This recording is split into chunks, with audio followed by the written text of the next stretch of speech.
श्री शिवाय नमस्तुभम दोस्तों।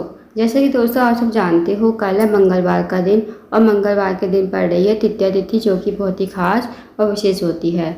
बस दोस्तों, आपको 5 गेहूं के दाने से अचूक उपाय करना है। यदि आप इस उपाय करते हो ना दोस्तों, तो जो भी आपकी मनोकामना होगी, चाहे वो धन को लेकर हो, व्यापार को लेकर हो, नौकरी को लेकर हो, या फिर आपके जीवन की कोई अधूरी मनोकामना हो, काफ़ी दिनों से अधूरी पड़ी हो, तो इस उपाय करने से आपकी मनोकामना अवश्य ही पूरी हो जाएगी। साथ ही अगर आपके जीवन में कोई समस्या चल रही है धन को लेकर, कर्ज को लेकर, तो वो समस्या भी आपके जीवन से समाप्त हो जाएगी। पूज्य गुरु जी कथा को सुनकर उपाय को अच्छे समझाने का प्रयास करेंगे। तो आइए दोस्तों, जानते हैं उपाय कैसे करना है। दोस्तों, पहला जो उपाय है वो है मनोकामना पूर्ति के लिए। यदि आपकी कोई विशेष मनोकामना है धन को लेकर, व्यापार को लेकर, नौकरी को लेकर, तो आप इस उपाय को अवश्य कीजिए। इस उपाय करने के लिए आपको सबसे पहले 1 लोटा जल लेना है तांबे के पात्र में। साथ ही आपको लेने हैं 5 गेहूं के दाने, जो कि खंडित नहीं होने चाहिए। साथ ही दोस्तों, आपको चले जाना है शिव जी के मंदिर में। इस उपाय को आप सुबह से लेकर शाम तक कभी भी कर सकते हो। शिव जी के मंदिर में जाकर सबसे पहले जो आपके पास 5 गेहूं के दाने हैं, उनमें से 4 गेहूं के दाने आपको गणेश जी के स्थान पर समर्पित करने हैं। अब दोस्तों, आप सबको पता होगा कि शिव जी का जो पूरा परिवार है वो जलाधारी पर विराजमान है। तो गणेश जी का जो स्थान होता है जलाधारी के राइट साइड पर होता है, तो वहाँ पर आपको 4 गेहूं के दाने श्री शिवाय नमस्तुभम कहते समर्पित कर देना है। अब जो दोस्तों 1 गेहूं का दाना बचा है ना, वो आपको लोटे के जल में डाल देना है। थोड़ा सा जल आपको गणेश जी के स्थान पर समर्पित कर देना है। जो भी जल बचेगा वो आपको शिवलिंग के ऊपर श्री शिवाय नमस्तुभम कहते हुए और आपको अपनी मनोकामना कहते हुए आपको ये जल समर्पित कर देना है शिवलिंग के ऊपर। 2 मिनट आपको मंदिर बैठना है, श्री शिवाय नमस्तुभम का जाप करना है। उसके बाद आपको भगवान का प्रणाम करके विनती करके आपको अपने घर पर आ जाना है। दोस्तों, करके देखिएगा, बहुत ही अचूक विशेष उपाय है। इस उपाय यदि आप करते हो तो जो भी आपकी मनोकामना होगी वो मनोकामना आपकी अवश्य ही पूरी हो जाएगी। अब जानते हैं दोस्तों अगले उपाय के बारे में। दोस्तों, अगला जो उपाय है वो है, अगर आप किसी कार्य के लिए बाहर जाते हो, आपको कार्य में सफलता नहीं मिल पाती है, साथ ही अगर आपका कोई कार्य है बहुत दिनों से अटका पड़ा है, तो आप इस उपाय को अवश्य कीजिए। इस उपाय करने के लिए आपको 1 लोटा जल लेना है तांबे के पात्र में। साथ ही आपको लेने हैं 2 कनेर के फूल, जो पीले कलर के होते हैं। अब आपको चले जाना है शिव जी के मंदिर में। इस उपाय को दोस्तों आज सुबह से लेकर शाम तक कभी भी कर सकते हो। शिव जी के मंदिर में जाकर सबसे पहले आपको 1 लोटा जल शिवलिंग के ऊपर श्री शिवाय नमस्तुभम कहते समर्पित कर देना है। उसके बाद दोस्तों, जो आपके पास 2 कनेर के फूल है ना, 2 कनेर के फूल को आपको अपने हाथ में रखना है। भगवान से प्रार्थना करनी है कि हे महादेव, मेरे जीवन का ये कार्य है बहुत दिन से अटका पड़ा है, आप मेरे कार्य को पूर्ण करें। तो आपको ऐसी प्रार्थना विनती करते हुए 2 कनेर के फूल आपको शिवलिंग के ठीक ऊपर समर्पित कर देना है श्री शिवाय नमस्तुभम कहते हुए।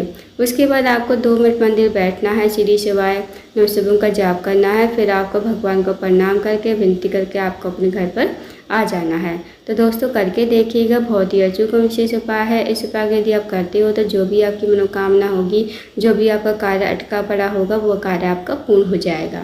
अब जानते हैं दोस्तों अगले उपाय के बारे में। दोस्तों, अगला जो उपाय है वो है रोग मुक्ति के लिए। यदि आपके घर में कोई व्यक्ति काफ़ी दिनों से बीमार पड़ा है, उसकी जो बीमारी है दूर होने का नाम नहीं ले रही है, तो आप इस उपाय को अवश्य कीजिए। इस उपाय करने के लिए आपको सबसे पहले 1 लोटा जल लेना है तांबे के पात्र में। साथ ही आपको लेनी है 1 बेलपत्र, जो कहीं से कटी फटी खंडित ना हो। उसके बाद आपको चले जाना है शिव जी के मंदिर में। इस उपाय को दोस्तों आप सुबह से लेकर शाम तक कभी भी कर सकते हो। शिव जी के मंदिर में जाकर सबसे पहले आपको 1 लोटा जल शिवलिंग के ऊपर श्री शिवाय नमस्तुभम कहते समर्पित कर देना है। अब जो आपके पास बेलपत्र है ना, बेलपत्र को आपको अपने सीधे हाथ की हथेली पर रखना है। भगवान से प्रार्थना करनी है कि हे महादेव, मेरे घर का ये व्यक्ति है, काफ़ी दिनों से बीमार पड़ा है, आप इसकी बीमारी को ठीक करें। आपको ऐसी प्रार्थना विनती करते हुए आपको उस व्यक्ति का नाम गोत्र बोलते हुए इस बेलपत्र को कुंदकेश्वर महादेव का नाम लेते हुए शिवलिंग के ऊपर समर्पित कर देना है। 2 मिनट आपको मंदिर बैठना है, श्री शिवाय नमस्तुभम का जाप करना है। अब आपने जो बेलपत्र चढ़ाई दी है शिवलिंग के ऊपर, वो आपको महादेव से विनती करते हुए औषधि के रूप में आपको अपने घर पर लेकर आनी है। इस बेलपत्र को घर पर लाकर उस रोगी व्यक्ति खिलाना है जो रोगी व्यक्ति आपके घर में काफ़ी लंबे समय से बीमार पड़ा है। उसको आपको कुंदकेश्वर महादेव का नाम लेते हुए इस बेलपत्र को चबा चबा कर खाने को कहना है। यकीन मानिए दोस्तों, जो भी उसकी रोग बीमारी होगी ना, धीरे धीरे ठीक हो जाएगी। तो करके देखिएगा, बहुत ही अचूक एंड विशेष उपाय है। अब जानते हैं दोस्तों अगले उपाय के बारे में। दोस्तों अगला जो उपाय है, अगर आपके जीवन में धन की वृद्धि नहीं है, धन की प्राप्ति नहीं है, माता लक्ष्मी का आपके घर में वास नहीं है, माता लक्ष्मी आपसे रूठी हुई है, तो इस उपाय को अवश्य कीजिए। इस उपाय करने के लिए आपको सबसे पहले 1 लोटा जल लेना तांबे के पात्र में, साथ ही आपको लेना 1 चावल का दाना, 1 हरा मूंग का दाना, 1 बेलपत्र, 1 समीपत्र। अब आपको चारों सामग्री इस लोटे के जल में डाल देनी है और इस लोटे के जल को आपको लेकर जाना है शिव जी के मंदिर में।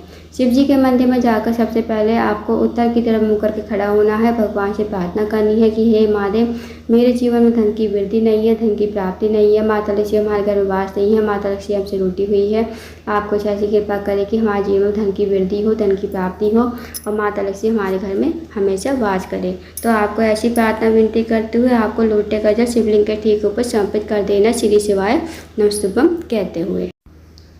फिर आपको भगवान को प्रणाम करके विनती करके आपको अपने घर पर आ जाना है। तो दोस्तों करके देखिएगा, बहुत ही अचूक विशेष उपाय है।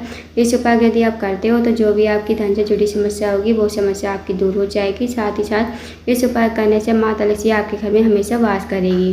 तो करके देखिएगा, बहुत ही अचूक विशेष उपाय है। तो दोस्तों ये थे कुछ विशेष उपाय जो आपको मंगलवार के दिन करने हैं। उपाय को अवश्य कीजिए।